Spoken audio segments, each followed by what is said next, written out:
С нового учебного года в школах республики остинский язык и литература начнут преподавать по новым учебникам. Долгие годы поднимался вопрос о необходимости их обновления. Многие считали, что нужно откорректировать книги, внести изменения и поправки в содержание учебников по родному языку. Теперь под руководством сотрудников научно-исследовательского института книги подготовлены и готовы к изданию. В новом учебном году должны быть переданы во все образовательные учреждения. Начиная с обеда мы все обновляем.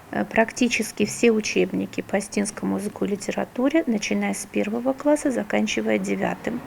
В 10-11 классе есть, в принципе, данные учебники особых нареканий не вызывают, поэтому 10-11 будут те же учебники, которые были. Сделана уже верстка. К концу июля мы рассчитываем в начале августа получить уже весь материал.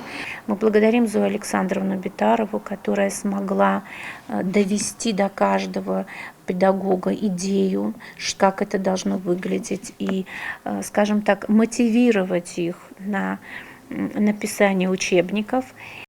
Прежние школьные пособия часто критиковали, считая, что информация в них устарела и не актуальна, детьми трудно воспринимаема. В настоящее время весь учебный материал в типографии, по ним идет верстка. В учебные материалы будут внесены новые сведения, термины и большое количество иллюстраций, что по предварительным оценкам главным образом будет привлекать внимание школьников. Надо отметить и тот факт, что, сохраняя родной язык, мы сохраняем свою идентичность. Елена Газаева, Диана Тыхова. Информационный выпуск сегодня.